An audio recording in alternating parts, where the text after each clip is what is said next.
Rapaziada, não deu. Não dá nem pra dizer muito boa tarde, porque o Botafogo perdeu pro Bragantino, encerrou uma sequência de 8 meses sem perder no campeonato. Eu geralmente falo, como é bom acordar após vitória. Hoje eu nem acordei pós vitória, na verdade acordei pós derrota, acordei cedo demais até, pleno domingo, tive que trabalhar, tive que fazer umas fotos lá na Urca, então correria total.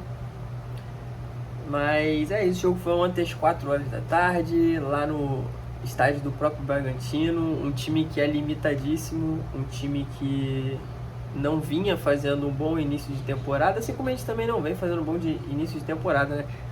E aí, bom, o Bragantino fez uma jogada ensaiada, conseguiu o gol, não vou comentar muito sobre a partida em si, vou comentar mais sobre a formação tática. Para quem não viu o vídeo, o último vídeo que eu postei, eu falei mais ou menos a minha opinião sobre qual formação deveria começar o Botafogo. O Paiva começou com uma outra formação, novamente insistindo no PK, jogando o Savarino para a esquerda. O Savarino já jogou pela esquerda, na época do Arthur Jorge, não desempenhava bem nesse lado, não desempenhava bem, e eu sempre bati nessa tecla que o Savarino tinha que jogar ou no meio ou na ponta direita, porque ele era mais ponta direita do que meia, né, jogar pelo meio, e pelo meio ele ainda desenrola, mas o negócio dele mesmo é a ponta direita, e ele se encontrou no Botafogo jogando pelo meio, mas ponta esquerda definitivamente não é o lado do Savarino, e o Paiva insiste nisso para poder dar oportunidade para o PK. O PK, como eu falei no vídeo da minha formação ideal, a oportunidade que ele deveria receber deveria ser no lugar do Marlon. Se tivesse que tirar alguém para botar o PK para poder testar, deveria ser o Marlon Freitas. Por que o Marlon Freitas? Porque o Marlon Freitas, apesar de ter ajudado ontem na marcação, ele não é esse jogador que ajuda na marcação. E ontem ele resolveu ajudar um pouco mais. Foi até bom ver que ele fechou alguns espaços, voltou, recompôs bem defensivamente. Mas eu acredito que o Marlon Freitas, se tiver que entrar no lugar de alguém, não pode ser do Savarino. Deveria ter entrado com o Santos já na ponta esquerda, deveria ter entrado ou com Cuiabano e Vitinho, ou Alex Telles e Ponte. Não dá para entrar com dois jogadores defensivos. O Alex Telles não vem bem, nem para ser defensivo ele está servindo muito, porque a jogada foi toda em cima dele. Ele cedeu um escanteio bobo demais até, inclusive o escanteio, do gol foi um escanteio bobo que ele cedeu. Então assim, Telles está totalmente off, não ajuda ofensivamente, não está ajudando defensivamente. Não sei por que ele não entra com o Cuiabano, tem que entrar com o Cuiabano. E assim, sofrendo marcação, pressão do Bragantino. O Botafogo estava sofrendo marcação, pressão do Bragantino, e como eu já falei, qualquer time que resolve pressionar o Botafogo parece que pressiona qualquer time do mundo. É impressionante como o Botafogo não sabe reagir à pressão adversária. O Botafogo sempre fica com essa tentativa de ligação direta do Barbosa, que quase nunca acha ninguém. É cansativo falar sempre as mesmas coisas, todas as vezes ter que gravar vídeo para falar sobre as mesmas coisas, mas parece que o Paiva não enxerga isso. Não enxerga. O David Ricardo tem a saída de bola melhor do que o Barbosa. Se quer sair com bola, bota o David Ricardo. Aí tá botando o Barbosa pra quê? Entendeu? Se é pra sair com bola, bota o David Ricardo, testa o moleque também. Entendeu? Ele acerta mais o lançamento do que o Barbosa. Então assim, não entrou com o Santi, tem que dar rodagem pro Santi. O Santi entrou mal, mano. Entrou mal, todo mundo entrou mal. Quem jogou bem ontem? Quase ninguém, tirando o Cuiabano, que tá vivendo um momento excelente. O restante está assim, não está se encontrando dentro de campo. Por que acontecia? Quando a gente tinha o Almada descia muito para buscar o jogo, para achar esse espaço por baixo. O Almada ditava muito o ritmo. Ele não estava dando tanta assistência, não estava fazendo tanto gol, mas ele estava ditando muito. Ele tinha saída de bola, ele protegia a bola muito bem. Quem protege bola bem hoje no Botafogo? Qualquer um que recebe um passe, se chegar um marcador, já está tocando a bola, já está se livrando da bola, não consegue fazer um giro com a bola. Coisa que o Almada fazia muito bem. O Almada girava com a bola, saia da marcação, se recebia de costas para o ataque, ele girava. Quem no Botafogo hoje gira, consegue fazer um giro de qualidade para sair com a bola? Então tudo isso pesa muito, porque a ligação entre a defesa e o ataque está tendo que ser no chutão, porque nenhum jogador recebe a bola e consegue fazer o giro. O único que tenta isso é justamente o PK. O Savarino até tenta também, mas estou falando na ligação, que deveria ser o Marlon Freitas e o Gregor, nenhum dos dois tem essa qualidade. E aí, por isso que eu acho que o PK deveria entrar, porque o PK pelo menos tenta isso, entendeu? Ele erra bastante, erra. Mas o Marlon Freitas nem isso. O Marlon Freitas recebe a bola, se ele receber de costas, ele vai voltar na zaga. E não vai girar, a não ser que ele esteja sozinho. Aí é mole também, né? Mas se tiver marcador, não vai girar.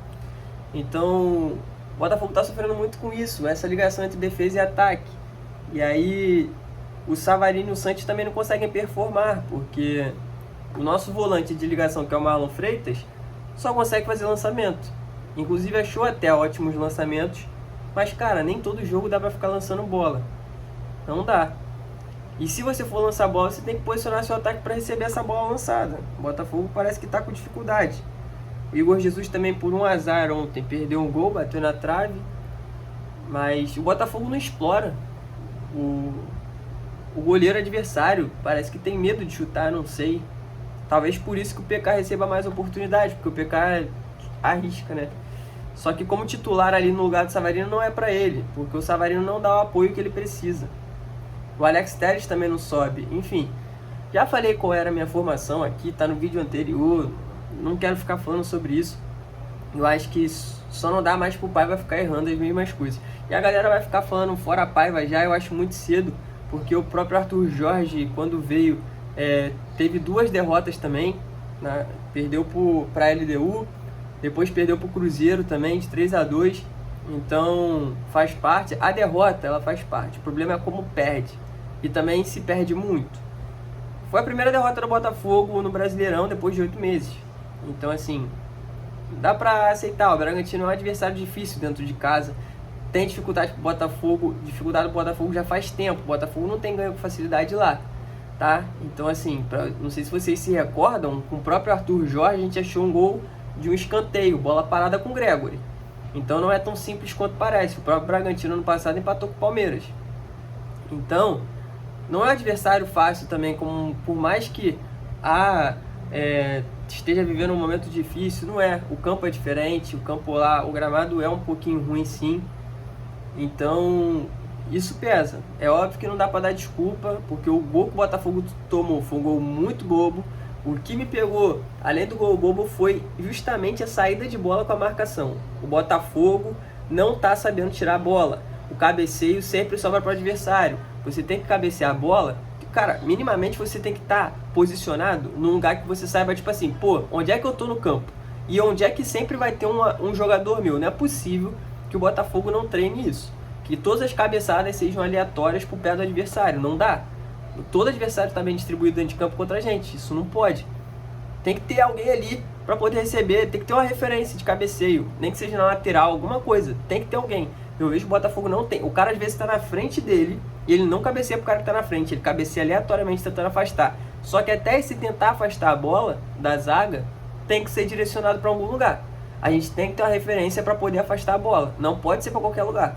E o Botafogo vem sofrendo com isso há muito tempo. Muito tempo. O Botafogo tem que saber afastar a bola, tem que ser direcionado, não dá para ser para qualquer lugar.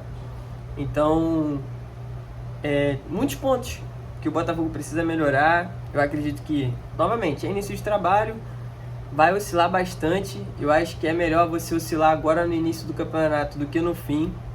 A gente conhece os nossos rivais aí de briga pelo título, que é o Flamengo, que é o Palmeiras. O Flamengo geralmente costuma melhorar a partir das oitavas de final da Libertadores, quartas, sei lá, que o pessoal fala. O próprio Palmeiras também, ele tropeça no início, não apresenta bom futebol, mas ganha. Mas nos tropeços do Palmeiras também, ele vai fazendo pontos.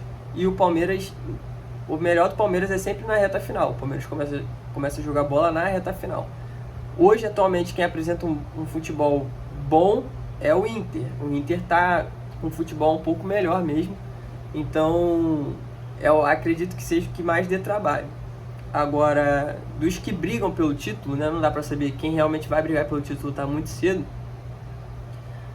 O Botafogo, Palmeiras, Flamengo, esses que brigaram ano passado, ano retrasado, estão na fase de oscilação, tá? O Palmeiras acho que ganhou do Corinthians, mas oscila bastante também no seu futebol. Tá começando a se encontrar agora. E eu espero que não demore muito tempo para o Renato Paiva começar a se encontrar. Primeiro ele tem que achar a formação ideal para poder colocar o time para jogar várias vezes. Ele está testando muito. E é isso. O Botafogo, tomara que esses testes dele acabem logo e ele coloque um time que dê sequência para poder pegar o entrosamento. Beleza, rapaziada? Essa é a minha opinião. Vamos pra cima que tá só começando o campeonato. Paciência, não dá pra gente ficar mudando de treinador, a gente tem mundial. E é isso. Tamo junto e até o próximo vídeo. Falou!